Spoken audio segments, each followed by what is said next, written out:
Un aplauso para mami y papi, porque en verdad rompieron.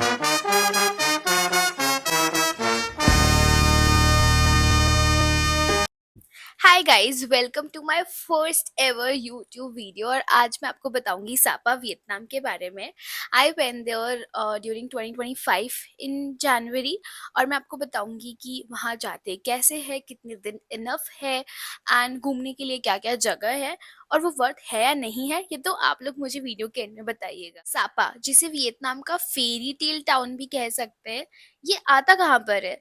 Sapa Vietnam के north में पड़ता है, चाइना बॉर्डर के पास में। और ये अपने mountain, misty views and rice fields के लिए काफ़ी ज़्यादा फेमस है। अब सापा का जो वेदर है ना, वो बाकी वियतनाम से काफ़ी अलग है। इन पीक विंटर्स में वहाँ पे स्नो भी पड़ती है, तो आप समझ सकते हैं। So I would suggest, if you are going there, pack some wind breakers for you. And one of the very interesting part about Sapa is that वहाँ पे इंडो चाइना रीजन का हाईएस्ट पीक है, फानिस पान। उसके बारे में मैं आपको इस वीडियो में बताऊंगी और भी कि वहाँ कैसे जाते हैं and how amazing the views are there, etc etc. So yeah, stay tuned. तो अब नेक्स्ट बात आती है कि सापा पहुंचा कैसे जाए। सापा पहुंचने के लिए आपको सबसे पहले वियतनाम के हनोई शहर में जाना पड़ेगा, जो कि उसकी कैपिटल सिटी है। हनोई से सापा लगभग 6 से 8 घंटे दूर है और वहां जाने के लिए दो कंफर्टेबल ऑप्शंस अवेलेबल है। एक है बस और एक है ट्रेन। मैंने दोनों ही ट्राई किया और मैं आपको एक एक करके बताती हूँ दोनों के बारे में। तो फर्स्ट बात करते हैं ट्रेन की। बहुत सारी ट्रेन अवेलेबल है। The one that I tried is called Chapa express. It is one of the premium train and बहुत ही अमेजिंग ट्रेन है। लाइक उसके इंटीरियर्स इतने अच्छे, they will amaze you for sure. और उसमें भी बहुत सारे मल्टीपल ऑप्शंस है, लाइक 4 बेड वाला, 2 बेड वाला, private cabin etcetera. So based on your budget you can choose that. उस ट्रेन के अंदर आपको फूड भी मिलेगा, चार्जिंग पॉइंट से, and in the morning also they serve you coffee and tea. जो आपकी प्रेफरेंसेस वो रात में ही ले लेते हैं। वो आपको सुबह 6 बजे उठाने के लिए भी आते हैं, बाय द वे। बस भी बहुत ही कंफर्टेबल है। जब मैं सापा से हनोई वापस जा रही थी तो मैंने बस का ऑप्शन ट्राई किया था। उसमें भी रिक्लाइनर सीट्स रहती है, स्नैक्स नहीं अवेलेबल होते हैं एंड या but they stop at a place जहाँ पे आप लोग चाय नाश्ता कर सकते हो सिंपली, जैसे हमारी बसेस कैसे ढाबे पे रुकती है। तो यस, नाउ बुकिंग कहाँ से करनी है उसके लिए भी बहुत सारी ऑप्शंस अवेलेबल है। बट मैंने पर्सनली 12 को एशिया से बुक की थी एंड आई थिंक अब क्लूक पे भी वो अवेलेबल है, तो आप ये दोनों ऑप्शंस एक्सप्लोर कर सकते हो। The next big question is कि सापा में कितने दिन इनफ है। आई ऑनेस्टली फील 2 से 3 दिन आर मोर देन इनफ। मैं वहाँ पे 2 दिन रुकी थी और मैं आपको अपनी आइटिनरी भी बताऊंगी कि मैंने क्या क्या किया था वहाँ पे रुकने के लिए। आई वुड सजेस्ट कि वहाँ पे एक सेंट्रल प्लेस है जिसका नाम है Sun Plaza, which is a European style building. आप उसके आसपास रुक जाओ तो वो काफ़ी इजी रहेगा, बिकॉज वहाँ से बहुत सारे कैफ़ेज एक्सेसिबल है। वहाँ से फानिस्पान जाने के लिए केबल कार एक्सेसिबल है, तो it would be very best for you. Because वहाँ पे ग्रैब इतना ज़्यादा काम नहीं करता है जितना दूसरी सिटीज़ में करता है। Of course it is there, but yes, I would say कि उसके आसपास काफ़ी ज़्यादा होटल्स है, so you stay there because the views they are from amazing. आपको ऐसा लगेगा जैसे कि आप नैनीताल और मुन्नार के किसी कॉम्बिनेशन को देख रहे हो, क्योंकि पहाड़ भी है, राइस फील्ड्स भी है जो यहाँ मुन्नार की टी गार्डन्स जैसा देता है। And of course a lot of time it's foggy, but yeah you will feel like really really amazing. अब सापा में ना घूमने के लिए बहुत सारी ब्यूटीफुल जगह है एंड आप लोग कंफ्यूज हो जाओगे क्योंकि हर जगह इतनी फोटोजेनिक है। Like Fansipan, Cat Ba village, fairy valley, then dragon sky walk and some beautiful cafes like Moana Cafe. So yes, there are a lot of places and it depends on where you want to go. तो इस video में हम दो places के बारे में detail में बात करेंगे। One is Fansipan, which is Indo China's highest peak, and second is Cat Ba village. अब बात करते हैं फानिस्पान की, जो मेरा तो पर्सनल हाईलाइट है पूरे वियतनाम ट्रिप का। Like I like the place. वो सिर्फ एक पीक नहीं है, वो पूरा थीम पार्क है जिसका नाम है I think Sun World Legend. I just like type the name here because I am not able to recall it. तो वहाँ जाने के लिए आपको सबसे पहले सन प्लाजा जाना रहेगा एंड आप लोग टिकट ऑनलाइन लूप पे भी बाय कर सकते हो and you can purchase it from there as well. इसकी कॉस्टिंग अराउंड 5,000 पर पर्सन के आसपास रहती है। जिसमें आती है सबसे पहले आप सन प्लाजा से लोगे एक मोनोरेल या फेनिक्यूलर जो आपको पहुंचाएगी उस पार्क की एंट्री पे। अब पार्क की एंट्री होते ही वहां पे एक थीम पार्क है पूरा, जहाँ पे देर इज अ पाथवे जहाँ से पूरा का पूरा लव पार्क बना हुआ है। Then there is a village as well जहाँ पे एक्टिविटी होती है, and then they do there local dance as well जो उनके स्टिक्स के साथ कर सकते हो। इन आई मीन आप लोग थक जाओगे फोटोज लेते लेते, तो इतना सब कुछ है वहां पे। अब वहां से ऊपर जाने के लिए आप लोगे one of the world's longest cable car, और ये सब कुछ बाय द वे उस टिकट के अंदर इंक्लूडेड है जो 5,000 का है। There are some other tickets as well if you want to hike, so I think it depends, you can check it online on Klook. तो जब आप केबल कार लेके ऊपर पहुंच जाओगे, आपको वहां पे दिखेगा एक बहुत ही प्यारा सा आर्किटेक्चर जिसमें एक मंदिर बना हुआ है।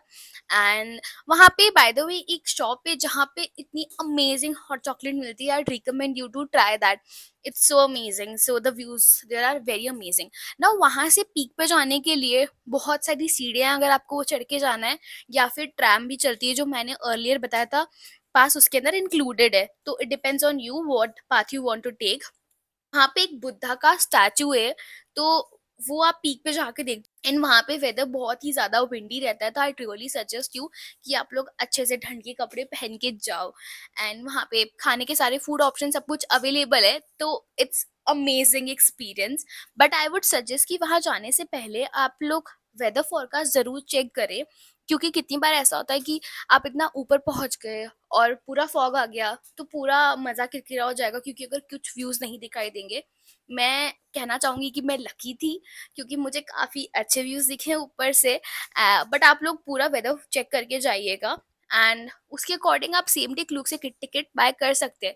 By the way what also help me is that जहाँ मैं रुकी थी वहाँ के ओनर बहुत हेल्पफुल थे।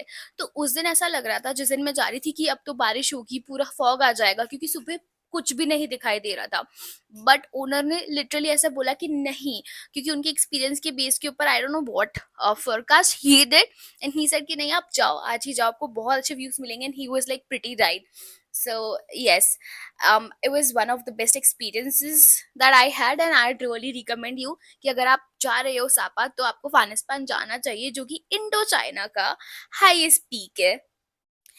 बाय द वे रात में मैंने अपना न्यू ईयर सापा में सेलिब्रेट किया था, और मैं आपको कुछ ग्लिम्स दिखाती हूँ। It was so amazing.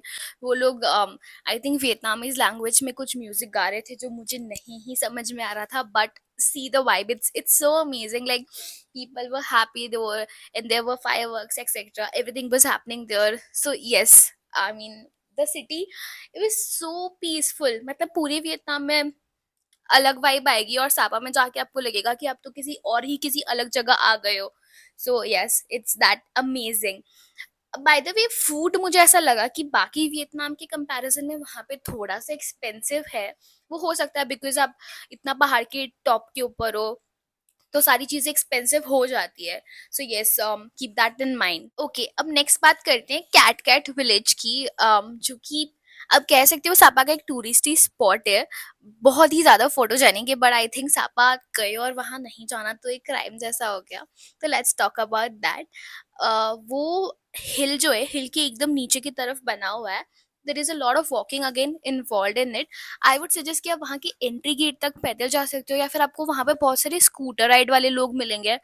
आपके ऊपर है कि आप उनके साथ जाना चाहो या नहीं जाना चाहो, तो वहां जा सकते हो। जैसे ही आप कैट कैट विलेज जाने के लिए डिसेंड करना स्टार्ट करोगे, because like I told you it's down the हिल, वहां पे आपको बहुत सारी टूरिस्टी शॉप्स मिलेंगी जो कि वियतनामीज अटायर रेंट पे देती है। And they will charge you like just few bucks, जो आपको पूरा अटायर रेंट पे देंगी। They will do your hair, makeup, give you accessories, everything. But वो आपके ऊपर है कि आप वो वहां से लेना चाहो या फिर कैटकिट विलेज है, वहाँ आप जब तक नीचे पहुंचोगे वहां पे भी बहुत सारी शॉप्स अवेलेबल है। तो वो पहन के ऊपर से नीचे तक आना है, ये आपके ऊपर है। अब अंदर आने के लिए जो टिकट होती है वो वहीं पे मिलती है, और वहां पे कैश ही चलता है। तो आई वुड सजेस्ट कि थोड़ा वियतनामीज डोंग रख लेना वहां पे। और बाय द वे वहाँ पे इंटरनेट बिल्कुल भी नहीं चलता है, मतलब मेरा तो बंद हो गया था। जैसे ही आप एंटर करोगे आपको अगेन वो वाली फील आ जाएगी, जैसे कि केम्प्टी वाटरफॉल्स है, उसमें ऐसी पतली सी गली है एंड साइड में दोनों तरफ शॉप्स है जहाँ पे आप चीजें खरीद सकते हो, right? So that is there, but अंदर जाते जाते there are so many dreamy places to take pictures and they all are free. So काफी मजा आएगा आप लोगों को जाते जाते। तो पूरा ट्रेल है जहाँ से वाटरफॉल्स दिखते हैं, there is a lot of nature which is there, अंदर बहुत सारे कैफेज है, ये सब कुछ है। ऐसे करते करते आप पहुंचोगे मेन विलेज में। By the way main village में शायद जाने के लिए दूसरा रास्ता भी जो आपको सीधा पहुंचा दे एकदम नीचे तक, but I would suggest not to choose that, because यहाँ पे आपको इतने सारे फोटोजेनिक व्यूज मिलेंगे। वहाँ पे मेन विलेज में फिर go there you'll feel like you have entered some fairy tale. और वहाँ पे भी कुछ वो लोग ट्रेडिशनल परफॉर्मेंसेस करते हैं, उनकी कुछ टाइमिंग्स रहती है। I try to see if I can paste them here. So वहाँ पे आप फोटोग्राफर हायर कर सकते हो, या फिर जो आपने ड्रेस पहनी थी आप खुद में भी फोटो खींच सकते हो, और आपको दिखेगा कि बहुत सारे लोग वहाँ पे ये सेम अटायर पहन के फोटो शूट करा रहे हैं और सब कुछ। सो यस, या एंड देन जाते हुए अगेन आपको पहाड़ चढ़ के जाना है। तो अब इस टाइम के ऊपर आप देख सकते हो कि आप ग्रैब बुक करना चाहो, या फिर जो स्कूटर और ये सब लोग जाते हैं, अगर आप वो लेना चाहो तो आप वो ले सकते हो। ग्रैब अगेन मेरा तो वहाँ पे काम नहीं किया था, तो I have to request someone, किसी लोकल से कम्युनिकेट करके हम लोग देन बाइक्स और स्कूटर्स पे गए थे। But yes, overall it was a wonderful and amazing experience. I suggest you to go there. इसके अलावा भी like I mention there are lot of adventures that you can do there, like paragliding जो आपको hotel से pickup करते हैं। There are some do's and don'ts that I'm just pasting over this video so you can go through it. And yes, अगर आपको overall mountain vibes पसंद है, आपको एडवेंचर पसंद है, या फिर स्लो ट्रैवल भी पसंद है, बिकॉज सापा दोनों के लिए बहुत अच्छी जगह है, तो yes I think it's 100% worth it. बाकी आप लोग डिसाइड कीजिए। एंड अगर आपकी वियतनाम आइटिनरी के अंदर थोड़ा सा भी टाइम है तो I would suggest you to include Sapa for sure. If you are going for 9 to 10 days, I think 2 दिन आप सापा के लिए जरूर जरूर रखिएगा, बिकॉज ये बहुत ही एक अलग एक्सपीरियंस है पूरे वियतनाम से। So yes, and also thank you so much for watching this video. मैं इस तरह की और भी वीडियोज इस चैनल के ऊपर डालूंगी। So yes, like share and subscribe. Thank you so much guys.